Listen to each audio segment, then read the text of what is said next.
Un enfant, ça parle, ça bouge, c'est dynamique, c'est attendrissant et c'est un petit peu usant parfois, surtout quand votre enfant vous sollicite à chaque instant. D'ailleurs, dans la rue, on vous dit « Oh, il est vivant cet enfant !» Mais oui, mais pour vous, parfois, trop c'est trop. Allez, on respire, on va vous aider. On commence d'ailleurs par une petite question. On vous a demandé, est-ce que vous avez l'impression que votre enfant ne s'arrête jamais ? Et figurez-vous que vous nous avez répondu oui à 81%. Wow. Au secours, énorme. au secours. Geneviève Genati, que se passe-t-il? Vous êtes psychologue clinicienne. Vous avez écrit ce livre qui parle très très bien de nos contradictions. Attends, dépêche-toi. D'accord. Qui ne l'a pas fait là autour de cette table? Le temps des parents et le temps des enfants, c'est sorti à l'Archipel. Qu'est-ce qui se passe? Parce qu'on a eu quand même un peu débat à la rédac. Parce que certains disaient, oui, mais c'est normal, attends, un enfant, c'est vivant. Tu peux pas avoir un enfant et demander qu'il soit déjà bien sage, tout formé, etc. Et les autres qui disaient, 81%. On est moins tolérant, qu'est-ce qui se passe? Ça veut dire 81% qui pensent que c'est trop vivant. Que c'est trop. C'est-à-dire que c'est plus vivant. Parce que quand on est vivant, on sait s'arrêter. Et puis ça fait plaisir. Et là, ça coince. On est débordé, quoi. Voilà, ça fait plus plaisir du tout quand il bouge tout le temps comme ça, qu'il sollicite, qu'il vous empêche de téléphoner, qu'il peut pas attendre, justement. Et en même temps, tous les matins, on lui dit « Dépêche-toi, tu vas être en retard ». Donc il y a toujours, effectivement, quelque chose de l'ordre du temps qui est complètement perturbé, là, dans ces situations-là. 81%, entre le temps des parents et le temps des enfants, quelque chose de spécifique? Entre le temps des parents et le temps des enfants, mais aussi le temps commun. Le temps commun est mal organisé en général. C'est-à-dire, si le temps commun est partagé entre je fais quelque chose et je m'occupe aussi de toi, mais accessoirement, et que l'enfant sollicite en disant tu m'écoutes, et s'il dit pas tu m'écoutes, il bouge pour qu'on le voie. Il remplace la parole par le corps. Donc, il vient dire quelque chose. Ça vient de nous, alors, de notre organisation. Pas vraiment d'eux. Un enfant sans ses parents, ça n'existe pas. Mais justement... À part Heidi, un enfant sans ses parents, ça n'existe pas. En tant que parent, comment on fait la différence entre un enfant qui sollicite beaucoup, qui est un petit peu surexcité, et ce mot qui, moi, me fait très très peur, qui s'appelle l'hyperactivité. Comment on différencie? On a galvaudé ce terme. L'hyperactivité, c'est une pathologie. Mais on nous a fait beaucoup peur. Il faut arrêter avec l'hyperactivité et les surdoués. Ça m'énerve parce que c'est faux. Parce qu'on crée un diagnostic. Vous comprenez, il ne peut pas faire autrement, il est hyperactif. C'est pas vrai. Dans les 3/4 du temps, il réclame quelque chose par le corps. Quand on réclame par le corps, c'est qu'on ne veut plus le dire avec des mots. Donc, il faudrait retrouver comment on fait pour dire des mots. Pour dire des mots, il faut arriver à prendre le temps de se représenter quelque chose qui va être mis en mots. C'est une démarche symbolique. C'est très facile, en fait. Sauf qu'il faut trouver comment, et pour chaque enfant, c'est spécifique. Voilà, il faut trouver les clés, quoi. C'est pour ça qu'il n'y a pas une recette. Ne prenez pas il bouge, faites ça, il bouge, faites ça. Non, c'est le vôtre. Donc ça joue dans l'interaction et dans la relation. Et si ça t'intéresse, justement, pour arriver à faire la différence, il y a un très bon livre d'un monsieur qui s'appelle Olivier Revol, qui est un pédopsychiatre. Ça s'appelle « On se calme, enfants agités, parents débordés », justement pour faire la différence entre ces enfants toniques, vivants, peut-être intolérants à la frustration, comme on l'a déjà entendu ici, et de l'autre côté, des enfants hyperactifs, donc où effectivement, il y a une pathologie, ça se passe à l'école, ça se passe à la maison, enfin voilà, il y a un certain nombre de seuils à connaître. Et un faisceau, en fait, pour arriver de conjonctions qui font qu'on peut dire c'est un enfant hyperactif. Il y a une vraie différence. D'accord. C'est ce qu'on va voir. Ça me rassure. Faut que tu lui fais le bouquin, du coup. Et vous, est-ce que vous avez une petite pile électrique à la maison? On vous a demandé, vous avez répondu. La petite, elle se réveille entre 5h et 6h du matin, elle se couche à 20h et à fond. Mon petit aussi, à fond, ils font pas de sieste. La deuxième, elle n'arrête pas, toujours dans l'opposition, toujours dans l'action, elle se pose peu, sauf devant un dessin animé avec sa sœur. Je sais plus ce que c'est que de faire une nuit complète depuis 4 ans maintenant. Elle n'est pas très agitée, mais elle a des bonnes phases d'éveil, on va dire. Elle sait bien se dépenser. Mon fils est un peu dans ce cas-là, il est très pour tout. Aussi bien dans le positif que dans le négatif. Un enfant, c'est vivant, vous voyez, tous les parents le disent, il n'y a pas d'exception, mais à quel moment, c'est vrai, ça devient excessif? Et comment nous aider à canaliser leur énergie, à bien comprendre leur comportement? On va en parler avec les histoires de Caroline et Laure. Merci beaucoup, Tarezé. Merci à vous. À bientôt, c'est pas de maternelle. Et tenez-nous au courant. Ouais, Tout à fait. Qu'on sache. Tchuss. Tchuss.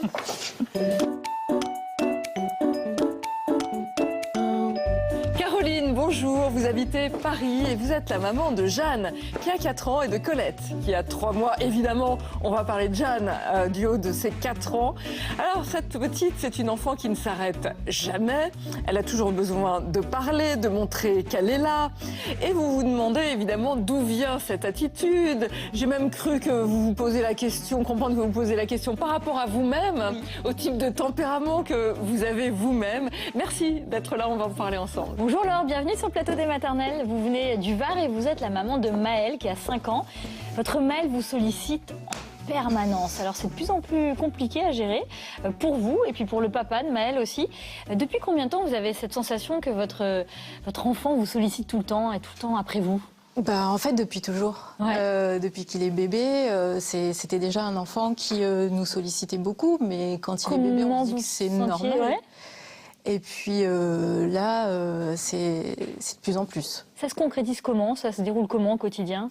Alors au quotidien, c'est jouer tout le temps. Donc c'est jouer au foot, jouer au basket, jouer aux jeux de société.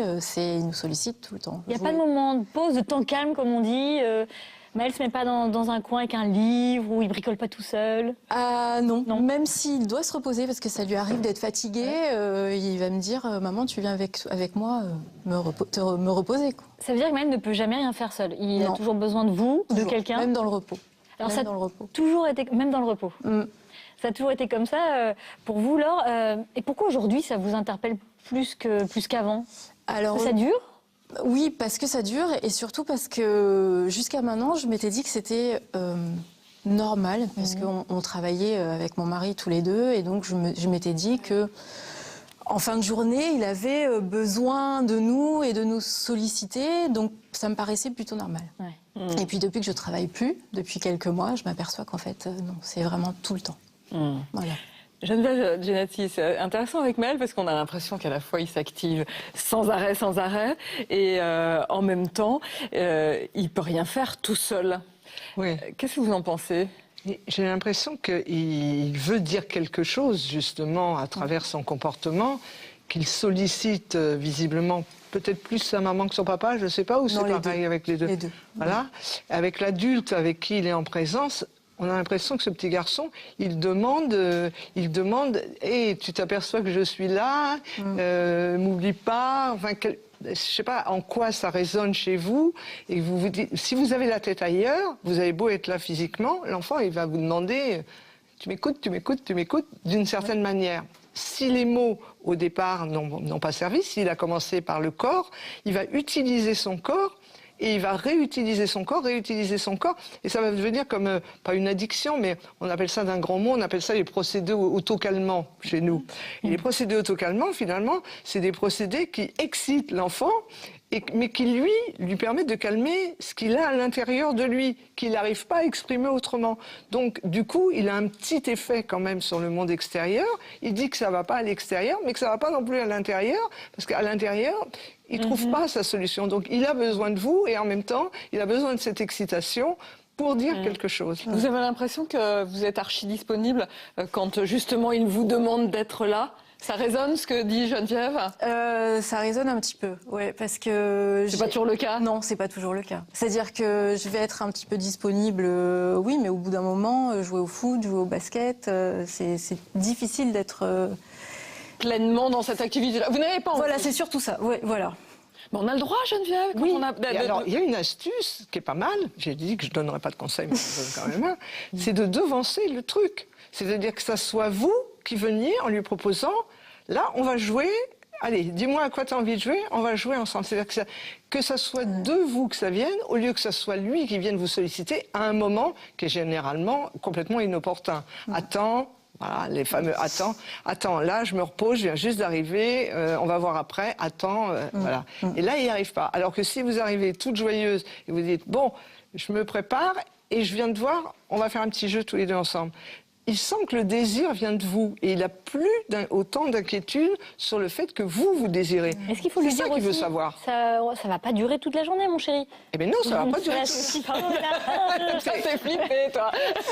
Pour les 81% de parents qui vivent cette chose, je pense que c'est au moins pour 70 d'entre eux une bonne technique. C'est-à-dire devancer l'enfant en lui montrant que les parents sont contents de le retrouver et pas que eux passent avant lui. Parce qu'il a attendu aussi toute la journée. Et lui, il ne peut pas comprendre que vous en pouvez plus, vous avez bossé toute la journée, il y a encore ceci, cela à faire. Et les enfants le racontent très bien. Et ils disent « Ah non, mes parents, ils jouent pas parce qu'ils sont très occupés et tout, alors moi, je vais les voir. » Voilà. Sollicité. Mais pour répondre à Sidonie, on peut lui dire bon, écoute là, pendant 15 minutes, on va se faire ça à fond. Voilà. On peut préciser un timing avec un timer. Ça fait combien 15 minutes? C'est la question. Hein. On met la petite tomate qui sonne.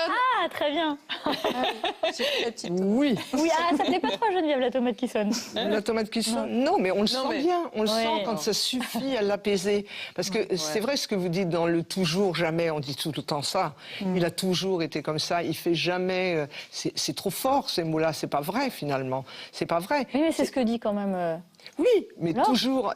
Mais les bébés qui sollicitent comme ça, quand ils sollicitent déjà bébé, c'est qu'ils ne sont pas très tranquilles de l'interaction qui se passe avec l'adulte. Voilà. Est-ce que vous voulez dire qu'on ne voit pas et qui sont là parce qu'on est à côté d'eux, mais fatigués, voire déprimés, en train de penser à autre chose, et le bébé, il n'a de cesse que d'attirer l'attention. Il est vivant. Bah, heureusement, il est vivant. On a de la chance, il est vivant.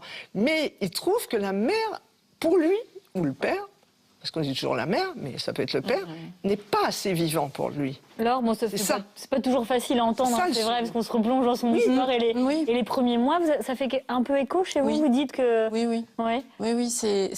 Effectivement, c'est pas facile de l'entendre, mais je le sais, oui. Au début, ça a été difficile, hein. Les premiers mois? Oui, de devenir maman, pour moi, ça a été effectivement un tsunami. Et du coup, oui, ça fait complètement écho. Mais je pensais que ça s'était apaisé en moi et que du coup, ça ne faisait plus écho. Mais visiblement, non, c'est sûrement quelque chose. C'est sûrement apaisé peut-être chez vous. Oui. Mais en fait, ce que vous disiez, c'est que l'enfant bébé, effectivement, si vous étiez mal, il vous a sollicité, vous n'avez peut-être pas pu y répondre. Non, c'est surtout quand parce qu'il y a une mémoire du bébé incroyable, incroyable. Et s'il ressent quelque chose qui lui rappelle l'époque, parce que c'est du sensoriel complet au départ, un bébé. Et si il ressent quelque chose, hop, c'est signal d'alarme. Je rappelle maman. Nathalie a fait le mouvement. Je rappelle maman et je lui dis coucou, je suis là, et il va vous redonner de la vie. Il va vous rendre contente. Il essaye du moins de vous rendre contente. S'il n'arrive pas à vous rendre très contente, il va en rajouter. Au lieu d'en enlever, il va en rajouter. Ça va bien finir par marcher, c'est ce qu'il se dit, quoi. Et c'est ce qu'il se dit. Donc, puis c'est joli ça, redonner de la vie. Ces enfants très vivants redonnent de la vie qui veulent donner à leurs parents. Caroline, c'est Jeanne qui est effectivement une vraie pile électrique. Comment ça se traduit au quotidien? Ce qui frappe en premier chez Jeanne, c'est qu'elle parle beaucoup. Elle parle tout le temps. Si elle parle pas, elle chante. Donc ça peut être à nous, à ses poupées, les manipuler, les faire parler. Elle parle même quand on lui lave les dents. Donc vraiment, elle s'arrête jamais. Mais qu'est-ce qu'elle raconte ?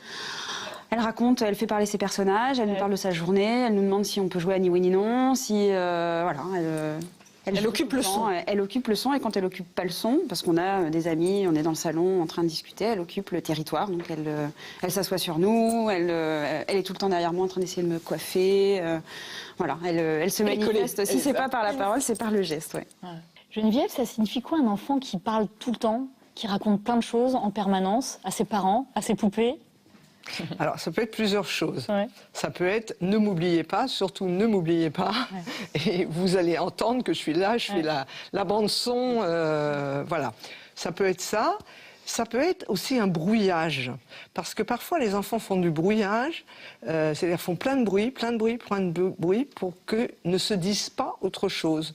Dans les familles où on sent qu'il y a un malaise, où, par exemple, les parents sont un peu fâchés, ce jour-là, et les enfants font du bruit, pour que les parents ne se mettent pas à se disputer, par exemple, ou pour pas qu'ils aillent appeler quelqu'un d'autre qui dérangerait. Qu'ils occupent l'espace, quoi, c'est ça. Le brouillage de l'enfant par le bruit est très important.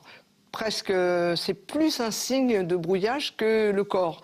Je dirais par la parole, surtout meubler, pour quelque chose que l'enfant ne veut pas entendre, ne se dise pas. Caroline? Ça pourrait être parce qu'on a eu Colette donc il y a 3 mois et on trouve que ça s'est accentué au moment depuis la naissance de Colette. Ouais. Donc ça pourrait être effectivement pour prendre un peu plus de place. Ne m'oubliez pas, ça c'est fréquent quand il y a un puits-né. Et puis aussi, si Colette fait du bruit, ne serait-ce que ça, elle aussi, elle prend beaucoup de place. Donc elle pleure et elle sait dire avec les mots. Du coup, Jeanne, elle sait parler avec les mots. Donc moi, je suis la grande. Enfin, et c'est une manière d'affirmer quelque chose d'elle aussi. Voilà. Oui, elle le dit régulièrement. C'est voilà. ma grande sœur. Voilà. Et moi, je sais, je vais lui apprendre. Surtout si pour elle, c'est un atout de bien parler, de parler beaucoup. Caroline, vous dites aussi que votre fille, c'est une petite dormeuse. Oui. C'est-à-dire? Elle a toujours peu dormi. Elle se contente de 9 heures, c'est un maximum par nuit. On touche les 10 heures là depuis quelques jours seulement. Mais non, elle se contente de peu et je me suis aperçue... Alors, elle a fait des crises d'insomnie durant les 3 premières années. Et pendant ma grossesse, je me suis aperçue, quand je me levais pour aller boire un verre d'eau ou autre, parfois, elle jouait dans sa chambre. Ah, elle a donc un sommeil léger. Très léger. Et la sieste, pareil, c'était limité? Non, du coup, elle se rattrapait quand même sur la sieste jusqu'à la rentrée. Elle a passé en moyenne section, donc elle ne fait plus la sieste. Mais ça ne l'a pas plus fatiguée que ça. Et on dit ça souvent, hein, Sidonie, je ne sais pas si tu as entendu ça, c'est-à-dire, bah oui, c'est une pile électrique, mais en même temps, il ne récupère jamais dans son sommeil, donc finalement, l'enfant vit sur les nerfs. C'est une réalité, ça ou en fait... C'est ça qu'on appelle les procédés autocalmants. C'est-à-dire, c'est la nervosité qui donne l'impression à l'enfant qu'il tient et qu'il règle les choses qui le dérangent. En fait, c'est parce que comme l'enfant ne se calme pas et ne prend pas le temps de se représenter et de rêver les choses, il les agit tout le temps. Et par cette action, lui, il a l'impression que ça le calme et que ça résout le problème. Sauf que ça ne fait que décaler. C'est pour ça que ça dure et c'est pour ça que ça vous dérange beaucoup. C'est que vous avez l'impression que c'est presque un tempérament, c'est quelque chose comme ça. Mais je pense que l'enfant dit quelque chose d'une difficulté, lui, à fermer les yeux, justement, on pourrait dire par rapport au sommeil, même s'il les a ouverts, mais à prendre le temps de la représentation mentale. Par exemple, c'est des enfants, on peut repérer, quand on leur lit une histoire sans leur montrer les images, ils peuvent rester la bouche ouverte, sans parler, et là, on voit défiler quelque chose. Et là, ils se calment. C'est-à-dire, c'est les mots des autres avec des représentations. C'est-à-dire, il faut que les mots montrent quelque chose qui se déroule, je ne sais pas comment vous le dire, qui est un mouvement dans le temps. Et comme ça, il suit l'histoire, et il est dans le... Et après, mais en même temps, il s'apaise. C'est-à-dire que le corps et la parole c'est du corps aussi, ne prennent pas le dessus sur les représentations et éventuellement, il a le temps de se questionner de cette manière-là. Et du coup, il se calme. Caroline, ce qui vous intrigue aussi, que votre petite Jeanne, vous avez l'impression qu'elle a le même comportement que vous. Oui. Pourquoi vous dites ça? Parce que je suis aussi du genre à pas trop me poser et à juste rester dans le canapé et prendre un magazine. Je le fais, mais il faut vraiment que j'ai rien d'autre à faire. J'ai du mal aussi à me poser et à me détendre complètement. Et ça veut dire que vous faites beaucoup de choses aussi avec Jeanne, que vous l'entraînez dans plein d'activités, il n'y a pas beaucoup de temps calme? Mais régulièrement, on se dit, c'est quoi le programme aujourd'hui? Donc aujourd'hui, ça va être du coloriage, de la pâtisserie et du découpage.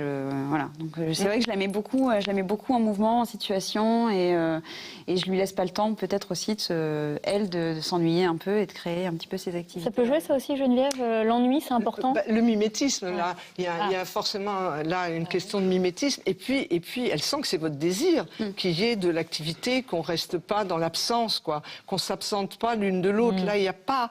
C'est presque l'inverse par rapport à Laure. C'est-à-dire que les moments trop calmes, c'est comme s'il y avait un peu d'angoisse qui montait. Bon, on fait rien, là, on perd son temps, quoi. L'idée qu'on perd son temps, parce qu'elle se lève la nuit, elle joue la nuit, on perd pas une minute, quoi. Dès qu'elle a un œil ouvert, ça y va. Donc, il y a quand même l'idée qu'il ne faut pas perdre son temps. Moi, j'ai l'impression que Jeanne, je dirais, c'est la petite fille qui ne perd pas son temps. Et puis c'est l'approche que j'ai moi aussi. Peut-être comme ça. Voilà. Vous aussi, vous avez l'impression qu'il y a du mimétisme entre vous et votre enfant? Non, mais ça, la notion du temps, Vous êtes une speed? C'est pas que je suis une speed, c'est que j'ai une notion du temps, c'est-à-dire qu'il faut vite faire les choses, faire beaucoup de choses, parce que le temps passe vite et qu'il faut en profiter. Voilà. Ah, il faut meubler. Oui. Hein, il y a une sorte de peur, en fait. Oui, bien sûr, il y a une sorte de peur du temps qui passe. Du temps qui passe, la peur de mourir. Certainement, oui. Mais est-ce que vous faites 2 choses en même temps? Ça m'arrive. Évitez. C'est-à-dire que l'enfant, il ne peut pas être accessoire au moment où vous... En fait, c'est un peu une clé, ça. Au départ, quand on s'occupe de l'enfant, quand on fait quelque chose avec l'enfant, si on fait de la pâte à modeler, on fait de la pâte à modeler. Oui.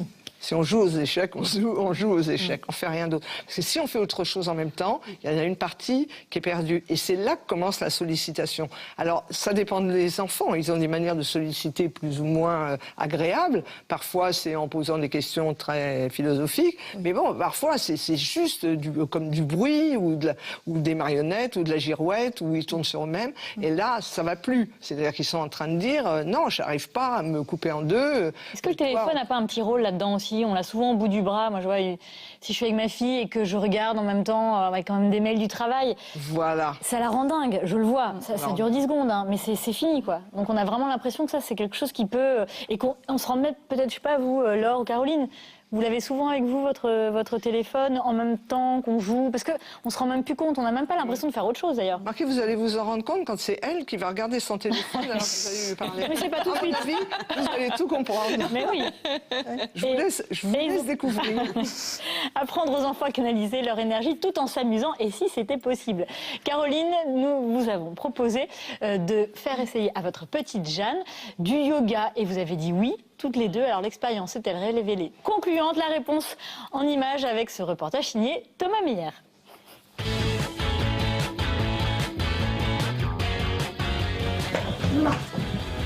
Jeanne a 4 ans et elle ne tient littéralement pas en place.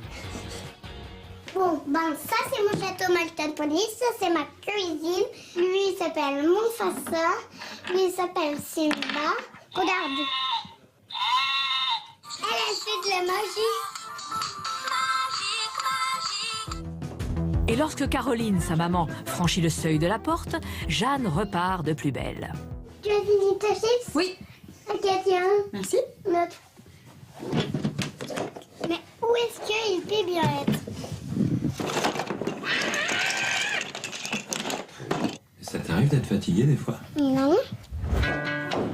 Mais aujourd'hui, ça va peut-être changer. Jeanne va essayer d'apprendre à canaliser son énergie en compagnie d'Oscar et de Delphine Bourdet, sophrologue et professeure de yoga.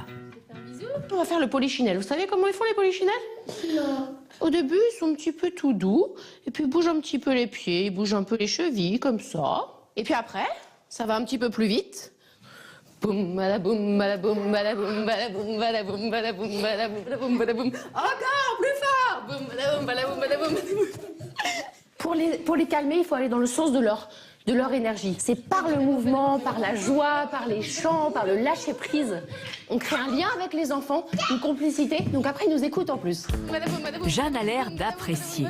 Et après 5 minutes passées à se défouler, Oscar et elle passent maintenant à la position de l'abeille. On s'assoit et on met les pieds comme ceci. Allez-y. C'est comme un livre, vous voyez, là il est fermé et là il est ouvert. Ouvrez bien votre livre avec vos mains, massez un peu vos pieds, voilà. Ça c'est un livre qui s'ouvre, super. Et puis l'abeille, elle fait comment? Regardez, on va inspirer et vous montez vos bras. Et puis, bzzz. Et j'expire. Bzzz.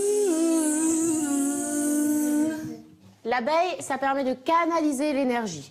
On a cherché debout à bouger et quand on s'assoit, voilà, on fait asseoir les enfants déjà. On arrive à les faire s'asseoir. On est posé, on travaille la respiration, on travaille la concentration via la coordination des mouvements. Quand je monte les bras. Après avoir joué les abeilles, les enfants sont prêts à se prendre pour des petites grenouilles. Et oui, quand on fait du yoga, on aime les animaux. Comment font les grenouilles pour bien respirer et se calmer? Vous savez ça? Non. Alors, on va se mettre en tailleur, en posture du lotus. Tiens ma chérie, regarde, on se met en lotus. Ça, c'est une posture pour bien être sage et bien se détendre. J'inspire, je gonfle mon ventre. Et j'expire, je relâche. Ah. Encore. Ah. Après une demi-heure d'exercice, Delphine est contente. Son travail semble avoir porté ses fruits. Quand on les fait respirer, quand on les fait bouger, qu'on leur apporte de l'attention et qu'on les s'amuse, généralement on a ce résultat des petits yogis qui naturellement, sans qu'on leur ait rien demandé, se couchent dans le salon et dorment. À la sortie, Jeanne a l'air plus détendue. Et Caroline en redemande. On va essayer de reproduire les exercices de se défouler, de lâcher prise et on verra, mais je pense qu'effectivement, ça va lui permettre de mieux canaliser son énergie.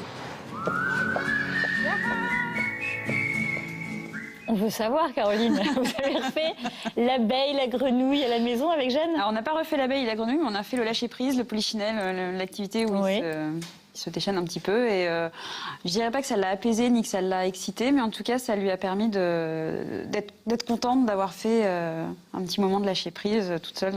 C'est un bon moment ensemble? C'était un bon moment. Vous comptez le refaire? On va le refaire.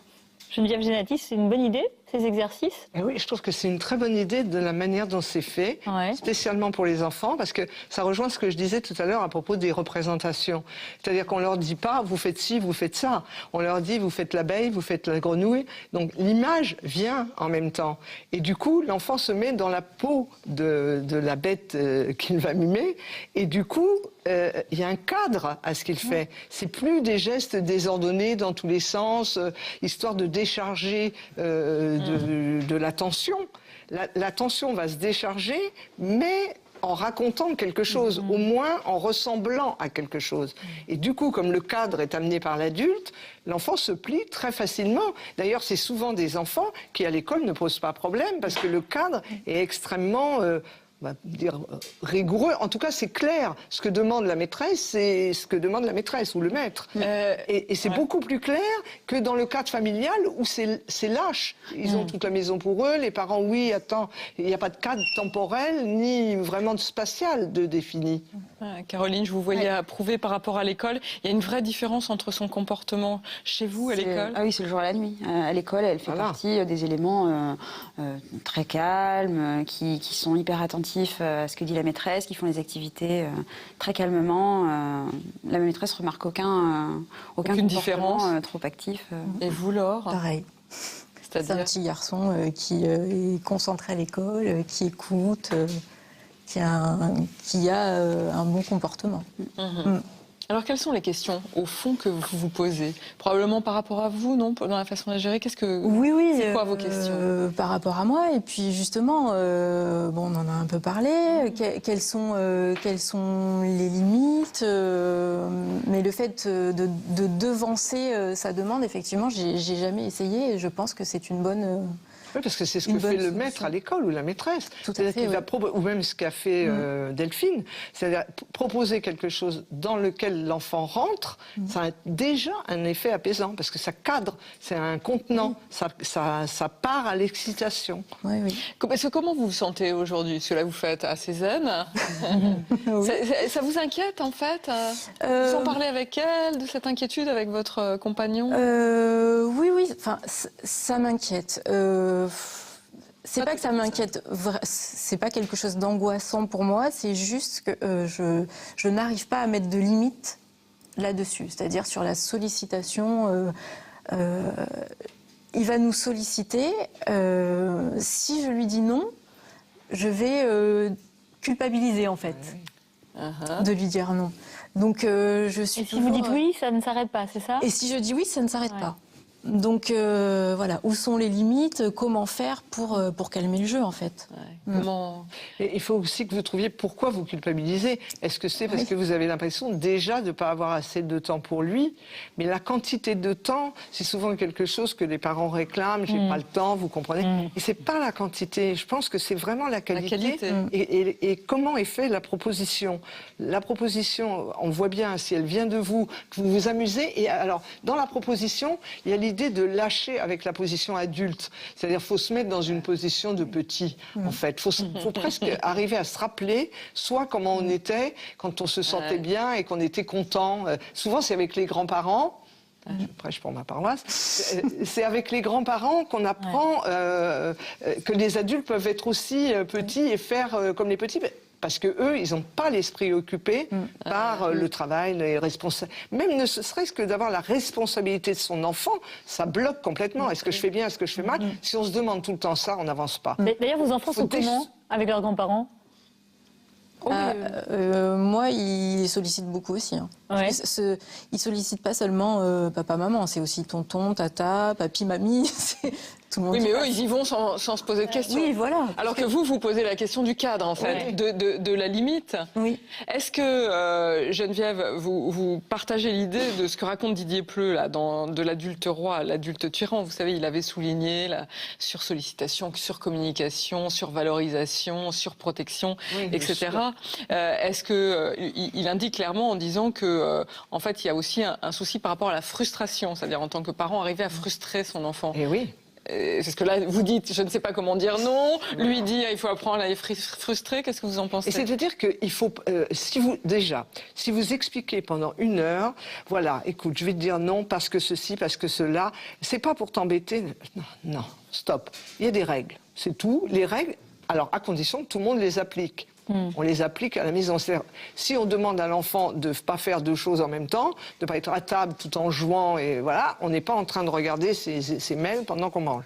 Non, on s'arrête et on en profite pour un moment où on apprend à partager la parole, des choses comme ça. Donc calmement, tranquillement, c'est-à-dire que dans la tête, il y a des moments où il faut avoir tout le temps. Et si vous êtes convaincu que non, c'est non, il n'y a aucun problème. Oui.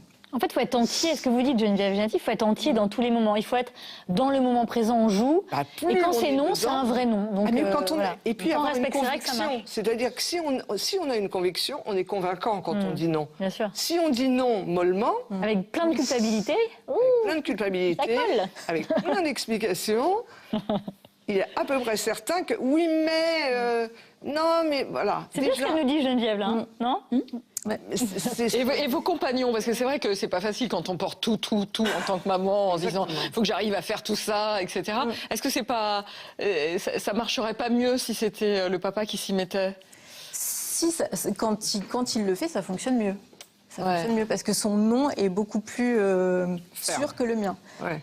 Moi, je vais être beaucoup plus sûre dans les règles de la vie quotidienne, c'est-à-dire que à telle heure il faut aller se coucher, c'est comme ça, c'est pas autrement, et ça fonctionne. Et ça marche. Ça en fait partie en fait. Mais voilà. Et Caroline, de votre côté? Elle ne sollicite pas du tout sur les mêmes activités, donc si elle a échoué avec moi sur quelque chose un peu créatif, elle ira sur son papa, sur le cache-cache ou les choses un peu plus dynamiques. Mais sinon, elle est, ça va, elle réagit plutôt bien au non, mais je pense qu'on est bon public aussi, on dit souvent oui, quoi. Là, vous voyez, quand Nathalie pose la question, je me dis... Mais est-ce que vous faites des choses avec les enfants, chacun votre tour, parce que vous vous partagez le temps, parce que, tiens, toi, tu vas jouer avec lui, et après, ça sera moi, ou tu racontes l'histoire? Ou est-ce qu'il y a des moments, des vrais moments, où vous prenez le temps d'être ensemble, c'est le père, la mère, parce qu'il y en a toujours un qui fait tiers, et qui coupe la relation trop excitante entre, souvent, la mère et l'enfant. Et c'est bien qu'on se dise, tiens, si on se faisait une partie de Memory, tous les 3 ensemble... Et voilà, mais en général, il y en a un qui va faire la vaisselle pendant que l'autre joue. C'est pas mal, ça. Être à 2 autour de l'enfant, ça vous arrive dans ces jeux? C'est rare. C'est rare. C'est bien, c'est compliqué. Non, on le fait. Ouais, vous arrivez à le faire? On essaie. Depuis peu. C'est encore depuis l'arrivée de Colette. C'est vrai qu'on essaie de... On essaie de s'intéresser beaucoup plus aux activités avec elle, ensemble, et lui accorder plus d'importance aux qualités des moments. Ouais. Et puis vous ne travaillez plus, c'est ça? Donc vous avez beaucoup de temps aussi avec Maëlle. Oui. C'est cette longueur de ce nouveau temps aussi que vous devez gérer, j'imagine. Ouais. Oui, parce qu'on n'a pas l'habitude. Donc maintenant, les enfants, chez nous, sortent à 15h45. Eh oui. Donc voilà, il faut trouver de quoi l'occuper. Les nouvelles règles, c'est ça, Geneviève? Oui. C'est à moi que vous posez la question. J'étais en train de penser. Je parlais à l'autre Geneviève. Geneviève prend le temps de réfléchir. Exactement en train de faire. On a du temps. Ailleurs. Et on ne fait pas 2 choses en même temps, vous avez raison. On fait pas 2 choses. Non, mais je pensais au mot occuper. Ouais. C'est un mot qui est un peu compliqué parce que est-ce que c'est pour l'occuper ou est-ce que c'est pour se distraire ensemble et avoir une activité commune où on se fait plaisir? Parce que au bout d'un moment, si on ne fait que réagir à ce que veut l'autre, eh bien, on ne se fait pas plaisir. Alors que l'enfant à qui vous proposez quelque chose, lui, ça lui fait plaisir, déjà que vous lui proposiez quelque chose. Donc, ça va dans le sens beaucoup plus positif. Vous avez encore ouvert les yeux, Geneviève. Oui. Non, c'est vrai. Ça a plein de choses. Merci beaucoup, Geneviève. Merci. Laure, merci. Caroline, pour vos témoignages. Et merci à Thomas Meyer d'avoir préparé ce dossier.